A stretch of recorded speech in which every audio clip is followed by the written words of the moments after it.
What's going on, everyone? It's another episode of the WVSports.com podcast. I'm Wesley Shoemaker, joined by, as always, the one and only Keenan Cummings.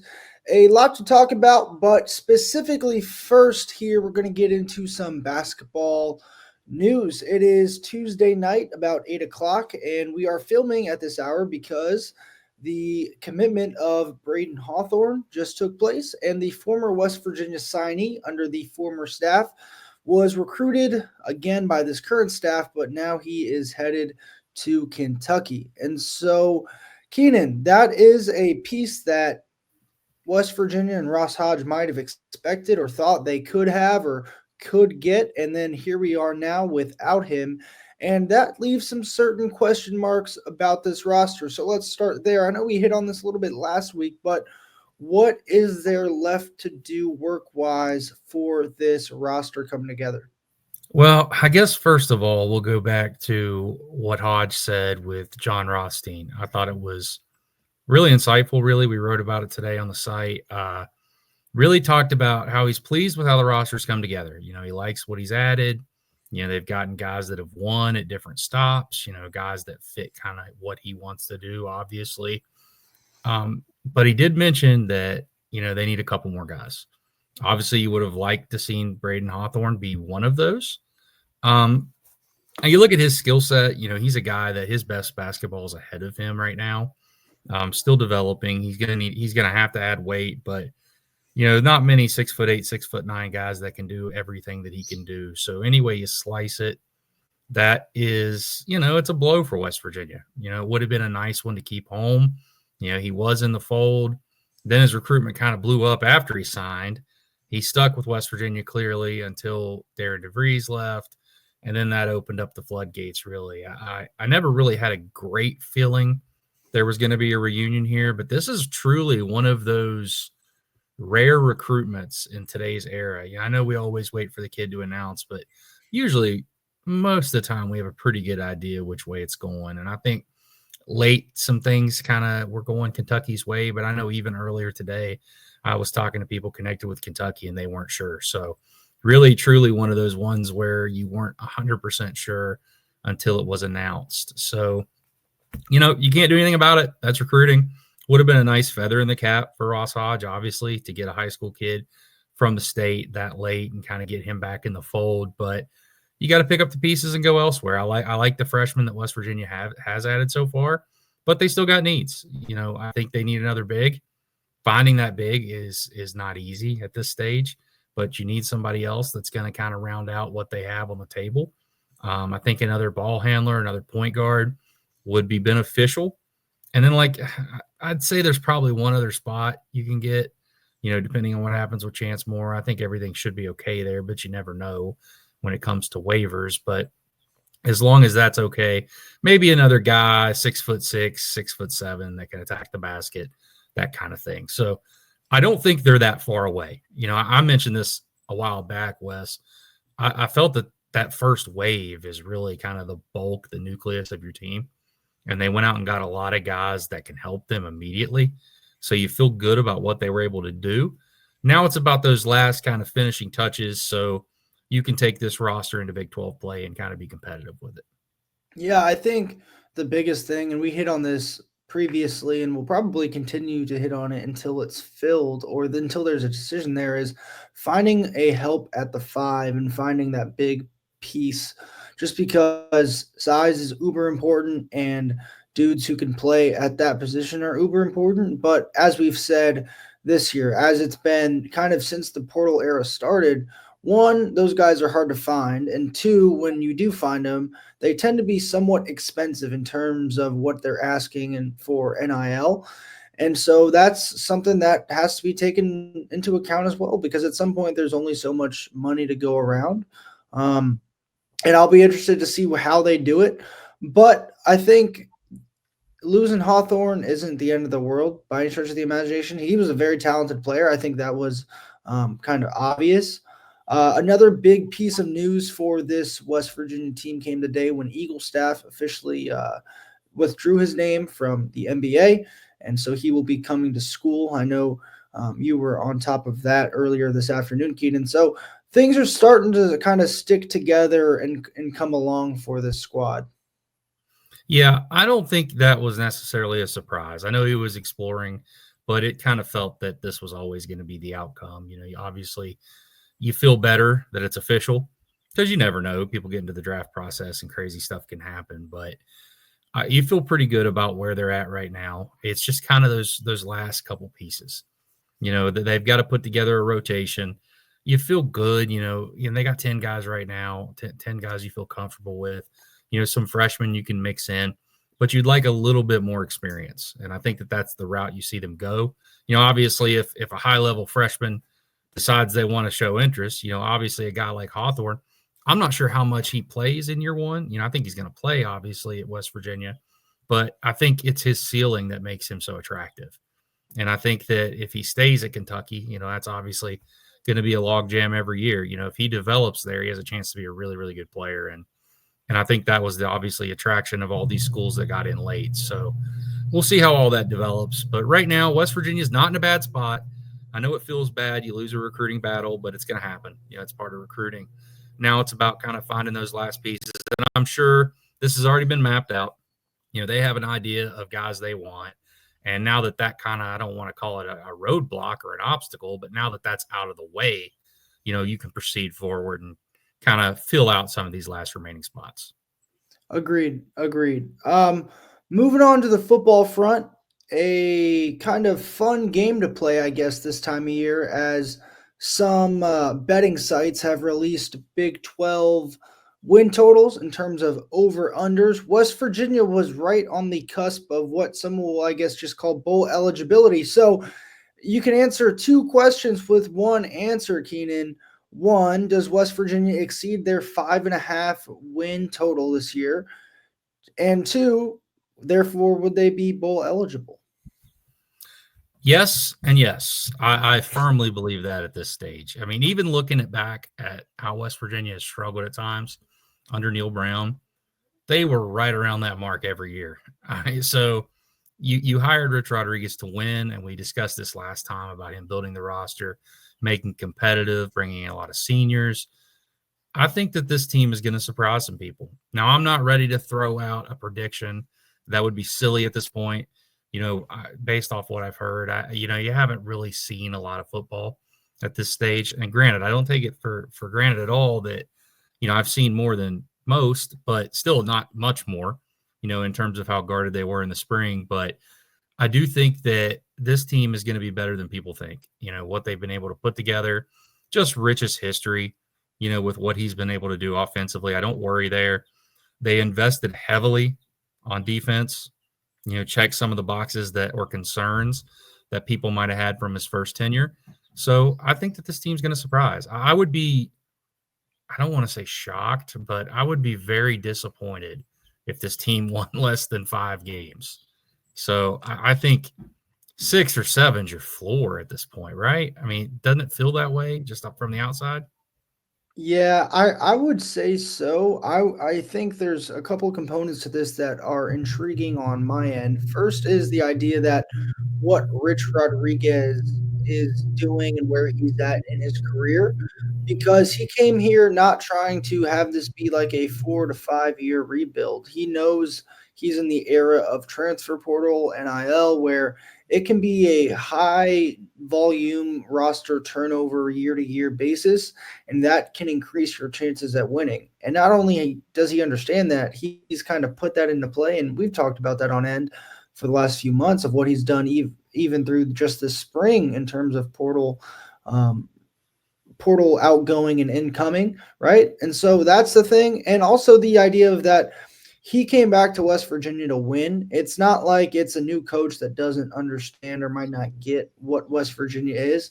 And also what kind of it's been the last half decade under Neil Brown, right? Like I'm pretty sure Rich Rodriguez understands that it has not been the quality that most around the program and most around the university probably expect from their football team. While they're not expecting them to be top 10 every year, you're expecting probably more than what you got. And so that's another component to it. And then schedule wise, too, it kind of breaks your way in terms of Like you get two of your three non-conferences at home, and your road non-conference is against a group of five team who, yes, they won their conference last year, but still. And then like hardest games, I would say that short week to BYU is going to be tough. Um, the month of November is pretty difficult, but there's not a ton of scary stuff on the schedule, at least right now, in terms of travel or anything like that. I would say, other than that BYU game, and truthfully, the way your non-conference schedule breaks, you have a chance for 3 wins there, which you would only, I guess, need three more the rest of the way out. Yeah, I think the start's critical here, and I don't want to put unrealistic expectations on anything at this point, but a 3-0 start, and I think you're feeling a lot better about everything. All the concerns, all the questions, everything that's going on right now. There's just a lot of uncertainty. I did something with our Arizona State site, and he was asking me about the outlook of the team, and I was going through some of the things we've written about and talked about a lot. It's been a complete roster turnover to the point where 76 of the guys are new. They were not on the team last year, and that number might increase. So a lot of it is guesswork, but if you look at the credentials and the product and the caliber of players they've brought in, I feel good that they're matches for what Rich wants to do. Offensively, Rich likes a certain type of guy. Obviously the offensive line is going to be the biggest concern for me, but we've talked about it before. I feel better than what I felt before, with what they've been able to bring in. So we'll see how it all comes together. But I am, I guess, cautiously optimistic at this point. I think Rich understands the need to win. He's not sugarcoated anything. He's not made excuses. He's pretty much flat out said, almost verbatim, that, what am I supposed to do? Tell the fans this is a rebuilding year? No, we're trying to win now. And I think that's the attitude they're using. Yeah, not only is that coach speak, but I think we all can agree that that is truly him understanding the moment. And I think that's a critical point. And as you said, the competition and the experience he's brought in, we've touched on this, how many seniors are on this roster currently, how many seniors they've brought in from the portal. Just because they're new doesn't mean that they're inexperienced, right? And so I think that's an important piece of, they've played a lot of snaps elsewhere, some of these guys. And so figuring out how to bring them together and mesh, that'll be the big piece of this summer and fall camp. And then obviously your best 22 are full go last weekend in August. And so, yeah, I think a critical point to all of this is that there's a lot of continuity in terms of like experience. And while that continuity might not be together of the 22 guys playing together in a West Virginia uniform, there's a lot of experience, a lot of snaps elsewhere that I think will play a major role once you get into the summer and fall camp, because that experience will start to pay off in terms of what they're seeing, what they're understanding, and also trying to digest and understand a whole new playbook and a whole new coaching staff at the same time. Yeah, there's always a little trepidation too with turnover. I mean, even if the whole roster would have stayed together, how is it going to work? How is it going to fit? But Rich he's not new to this. He's done this a lot of places, and I've said this a lot, but I truly believe it. It's not what Rich did when he was here the first time that makes me optimistic that this is going to work the second time. Yes, that helps. Obviously, you want somebody that understands the culture and how to win here. It's what he did at Jacksonville State, how he adapted, in this transfer portal era where your roster is quite literally picked apart, at the group of five level. You have very limited resources and it's hard to keep things together. So I think that is what is very encouraging to me, that he's done it before. He's done it in short order. And really, he did it every season he was there. And I think it was 27-10, the games he coached. And from a team that made the transition from FCS to FBS and won a conference title, and Rich was coach of the year last year. So we'll see. And, I mentioned Arizona State earlier. Look at Arizona State last year. Look at Indiana last year too, right? I mean, it's never been easier. And yes, does that put more pressure on coaches? Absolutely. But it's true. It's never been easier to turn around a roster. You could not add 76 players under the previous format. Even back 4 or 5 years ago, you could only add 25 people per class. It would take you an entire 3 to 4 year cycle 3 to years. add this number of players. I mean, you were limited to 25 unless you wanted to blue shirt people, but then you're robbing Peter to pay Paul because you can only add 23 if you add 27. So the rules have changed to help this kind of thing. I think it had to. in a sense. With all the transfer portal movement, it would be impossible to fill your roster out. But I feel confident with Rich's staff. He got a lot of the guys that he wanted to add to this staff. Defensively, getting Zach Alley, that was a big pull, and we've talked about it a lot. But that gives me a lot more confidence defensively, and obviously, Rich is going to do what he does offensively. So I'm cautiously optimistic right now. That's the best way I can describe it. I'm not going to throw out like any ridiculous win totals at this point, but I would be disappointed, really. I mean, I think it's fair. Anybody that follows West Virginia should be disappointed if this team is under 5 wins. Yeah, I agree with you. And going back to your point, Zach Alley, and the money that this team is throwing around on the defensive side of the ball, you can not only point to the players and how they've invested there, you use that term invest, but also the coaching staff. Like getting Alley here is a big time deal. And that is also a big time investment. And we'll see what happens. But turning the page lastly to baseball here. Keenan, they did what we thought they would do last week, and that's not the way we wanted. Not the way we wanted. Win the Big 12 regular season title. But they got shut out for the first time all season, and they got shut out twice this past weekend. The Mountaineers were then swept in a loss, swept at home against Kansas, and here they are kind of limping, I guess you could say, into the Big 12 tournament because injuries are all of a sudden a concern.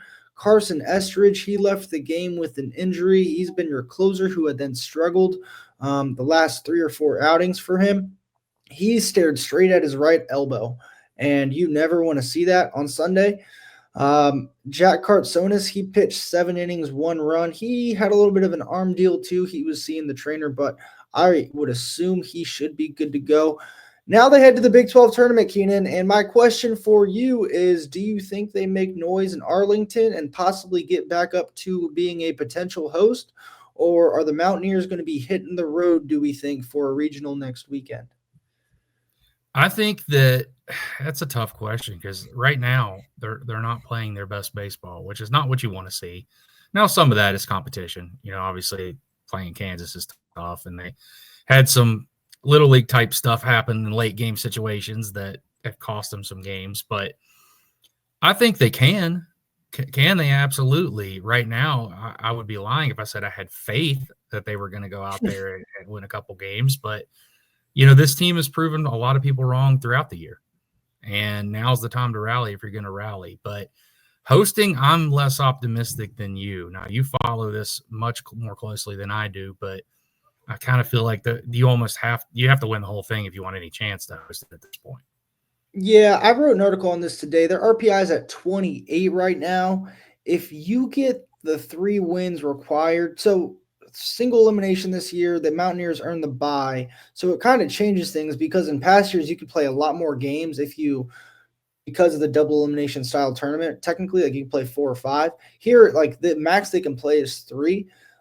If you get 3 wins, you probably get your RPI back up to about 24 to 20.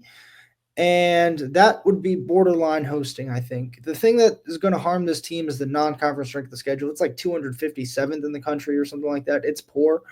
And I think that could end up costing them. However, they won a bunch of those games. It's hard to harm them when they didn't lose really at all, any of them. But we'll see what happens. They kind of got to go sweep. Steve Saban's is really optimistic. He thinks that if they go 3-0 this week, they're going to be hosting just because of the fact that he doesn't see a world where the Big 12 regular season and Big 12 tournament champ in one team get denied a hosting spot. But it'll be difficult. And truthfully, it may not be the worst thing in the world to be a 2 seed somewhere that is rather than a host with the best 2 seed coming into your building. But doesn't that optimism kind of give you terrible flashbacks of DeVries proclaiming his team in the NCAA? Now, all of us believe that as well. I'm throwing a little, being yeah, funny. I mean, yeah. But doesn't it give you a little bit of nervous flashbacks, just even suggesting that? A little different because I guess this team's going to make the field, yeah. Right? It's not there's no question about that. It's just a matter of if fans get to see another home game. Which it would be incredible if they could get that type of environment. It would be absolutely incredible. It would be. And truthfully, this team's not set up in a poor position. Jack Kartsonis, who I mentioned earlier, and then Griffin Kern, those 2 starting pitchers, They've been really solid as of late. They both pitched their butt off this weekend, and so interested to see how that happens. But the bullpen's a big question mark. The lineup has to hit again, and so I think for this team, if you can just get one win this week in Arlington, that would probably go a long way. Yep, I agree. Just get some type of momentum, heading into postseason, and then you never know, man. It's just like anything else, any kind of tournament format. There's teams that struggle going to the NCAA tournament and win 4 or 5 games. I mean, it's crazy, man. So there's no rhyme or reason to it, but they've got to get stuff together. Obviously, they got to play better baseball, and really, when you get into those late inning situations, close out games. Yeah, that's been the biggest issue as of late. I mean, last year they won a regional without even facing the regional host in their 3 games. So it's baseball, anything can happen. But that'll do it for this episode of the WVSports.com podcast. Keep it locked on our website with all of the latest news, information, and updates surrounding West Virginia sports. And until next time, I'm Wesley Shoemaker, joined by Keenan Cummings. If you made it this far, we do appreciate you listening. And this was the WVSports.com podcast.